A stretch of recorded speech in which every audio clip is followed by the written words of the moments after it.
تو انہوں نے پہلی رات تو جب ان کے ساتھ یہ معاملہ ہوا تو وہ ڈر گئے اس چیز سے کہ واقعتاً اس کمرے کے اندر یا اس بنگلے کے اندر جنات کا مسئلہ ہے یا جنات کی رہائش ہے۔ تو اگلا دن جب ہوا تو اگلے دن انہوں نے یہ اتفاق کیا یا آپس میں مشورہ کیا کہ ہم یہ جو روشن دان ہیں ان کو اچھی طرح ہم ان کو فٹنگ کر دیں ان کی، تاکہ یہ جو ہے ہو سکتا ہے کہ ان کی آواز نہ اسی طرح آ رہی ہو کہ خود یہ ان کی اپنی آواز ہو یا کسی طریقے سے آ رہی ہو۔ تو انہوں نے ان روشن دانوں کو اچھی طرح ان کو ٹائٹ کر دیا، ان کو باندھ دیا کسی چیز کے ساتھ، وہ جو کھٹکھٹاہٹ ہو رہی تھی تو انہوں نے کسی چیز کے ساتھ اس کو باندھ دیا۔ تو اس کے بعد انہوں نے جب رات کو قیام کیا تو رات کو جب سوئے ہیں تو ان کو وہ آواز بالکل بھی نہیں سنائی دی، آواز ختم ہو چکی تھی۔ تو اگلے دن جب وہ اٹھے انہوں نے اپنے اس کوٹھی کا جو مالک تھا اس کو یہ سارا واقعہ بیان کیا، ان کو بتایا کہ آپ کی کوٹھی کے اندر فلاں کمرے کے اندر جہاں پہ ہم سوئے تھے، ہم نے قیام کیا تھا، وہاں پہ آپ کو اس کمرے کے اندر کوئی جنات کی رہائش نہیں ہے، بلکہ وہ روشن دان تھے کہ جو تیز ہوا آنے کی وجہ سے ان کی فٹنگ اس طرح تھی کہ جب تیز ہوا آتی تھی تو وہ کھٹکھٹاہٹ کرنے لگ جاتے تھے، ان کا شور آنے لگ جاتا تھا، جس کی وجہ سے لوگوں کے اندر ایک افواہ پھیل چکی تھی، ایک لوگوں کے اندر وہم اور ڈر پیدا ہو چکا تھا کہ اس گھر کے اندر یا اس کمرے کے اندر جنات کی رہائش ہے۔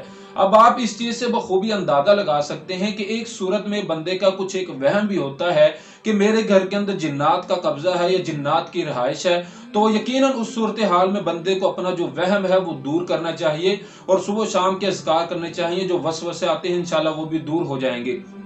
اب اس کے بعد ہم دوسری صورت پہ آتے ہیں کہ اگر واقعتاً آپ کو اس چیز کا علم ہو جائے کہ میرے گھر کے اندر جنات کا قبضہ ہے یا جنات کی رہائش ہے، وہ آپ کو کیسے پتا چلے گا؟ آپ کو پتا چلے گا کہ اگر آپ کو کوئی سانپ ڈرا رہا ہے، سانپ کی شکل میں آ کے کوئی چیز آپ کو ڈرا رہی ہے، تو یقیناً ممکن ہے کہ اس گھر کے اندر لازمی جنات کی رہائش ہوگی، جنات کا قبضہ ہوگا کہ جو آپ کو سانپ کی شکل میں ڈرا رہے ہیں۔ تو اس کے بعد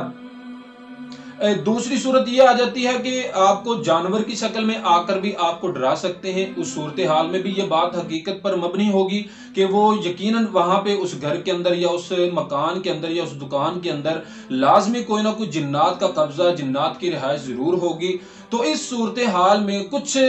معاملات یا کچھ ایسے اعمال ہماری نگاہوں کے سامنے آتے ہیں کہ اگر آپ ان چیزوں کو فالو کرتے ہیں تو انشاءاللہ اس چیز سے آپ بہت جلد نجات حاصل کر لیں گے انشاءاللہ۔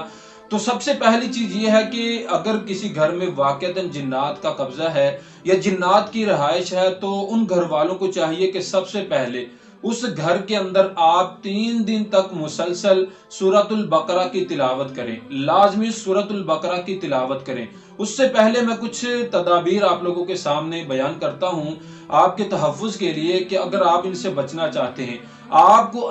اپنے گھر کی پوری اچھی طرح پانی کے ساتھ صفائی کر لینی چاہیے۔ اگر آپ کسی گھر میں رہائش کر رہے ہیں جو کافی عرصہ طویل سے جو بند ہے، عرصہ دراز سے جو بند ہے، آپ اس گھر کو آپ نے خریدا ہے، پرچیز کیا ہے، آپ اس گھر میں رہائش کرنا چاہ رہے ہیں، تو آپ سب سے پہلے اس گھر کو اچھی طرح واش کر لیں، صفائی کر لیں اچھی طرح اس گھر کی، اور اس گھر میں جتنے بھی تصاویر ہیں، جتنے بھی بےہودہ مطلب کوئی بھی اس طرح کے تصاویر، ٹیلی ویژن،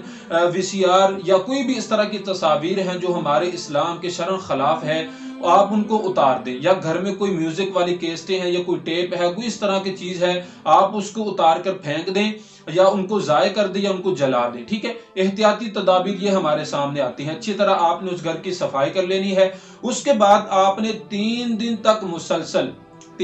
تک آپ نے مسلسل سورۃ البقرہ کی تلاوت کرنی ہے۔ جو بندہ 3 دن تک سورۃ البقرہ کی تلاوت کرے گا، مسلسل کرے گا، انشاءاللہ اس گھر سے جتنا بڑے سے بڑا کیوں نہ جن ہو، وہ انشاءاللہ اس گھر کو چھوڑ کر بھاگ جائے گا۔ اگر آپ کے ساتھ اس طرح کا مسئلہ ہوتا ہے کہ آپ کو سانپ کی شکل میں آ کر آپ کو کوئی جن ڈرا رہا ہے، تو آپ آواز کو بلند کرتے ہوئے 3 دفعہ اور 3 دن تک آپ نے یہ جملہ کہنا ہے کہ اللہ اور اس کے رسول کے حکم سے آپ اس گھر کو چھوڑ کر چلے جائیں، اللہ اور اس کے رسول کی اطاعت کرتے ہوئے آپ اس گھر کو چھوڑ کر چلے جائیں۔ 3 دن اور 3 دفعہ آپ نے مسلسل یہ عمل کرنا ہے۔ اور اس کے بعد اگر آپ کو جانور کی شکل میں آ کر آپ کو ڈرا رہے ہیں تو اس صورتحال میں بھی آپ ان کو یہی کر سکتے ہیں. لیکن اگر سانپ 3 دن آپ کے کرنے کے بعد سانپ پھر اسی شکل میں آ کر آپ کو ڈرا رہا ہے تو یقیناً تب آپ اس کو قتل کر سکتے ہیں. تو یہ نہایت ضروری ہے. تو یہ کچھ احتیاطی تدابیر آپ لوگوں کے سامنے بیان کی. اب ہم آتے ہیں. ایک تو میں نے آپ لوگوں کو بتلایا کہ آپ نے سورۃ البقرہ کی تلاوت کرنی 3 دن اور مسلسل کرنی ہے، اور اس کے بعد آپ نے جب پورے گھر کی صفائی کر لی 3 دن تک آپ نے مسلسل سورۃ البقرہ کی تلاوت کی ہے، اور اس کے بعد آپ نے ایک ٹب کے اندر یا ایک پانی کے ایک برتن کے اندر آپ نے کچھ پانی لینا ہے. صاف پانی لے کر آپ نے وہاں پہ اس پانی کے اندر کچھ عطریات کو آپ نے ملا دینا ہے، خوشبو وغیرہ کو آپ نے اس پانی کے اندر ملا دینا ہے. ملانے کے بعد آپ نے سورۃ البقرہ کی پوری تلاوت آپ نے جو ہے نا وہ اس کے اوپر دم کرنی ہے، یا اگر آپ کیسٹ کی آپ مدد سے اگر آپ اس کے اوپر دم کر سکتے ہیں وہ بھی بہتر ہے. تو اس پانی کو آپ کسی شاور کی مدد سے یا آپ ہاتھوں کے ساتھ پوری دیوار کو، گھر کے اندر جتنی بھی دیواریں ہیں یا چاروں کونوں میں آپ اس پانی کے چھینٹے لگا دیں. انشاءاللہ 3 دن تک آپ اس عمل کو جاری رکھیں. اللہ کے فضل و کرم سے یہ بھی آپ کے تحفظ کے لیے بہت ہی اہم اور مجرب عمل ہے. انشاءاللہ اگر آپ اس طرح عمل کریں گے تو ممکن ہے کہ اگر آپ کے گھر میں کوئی جنات کا قبضہ ہے، کوئی اس طرح کا معاملہ ہے، ان کی رہائش ہے، تو انشاءاللہ اللہ کے فضل و کرم سے آپ کے اس عمل کے کرنے سے جن جو ہے وہ اس جگہ کو چھوڑ کر انشاءاللہ بھاگ جائے گا. اور اس کے بعد نبی صلی اللہ علیہ وسلم کی ایک اور حدیث ہمارے سامنے آتی ہے کہ جس گھر کے اندر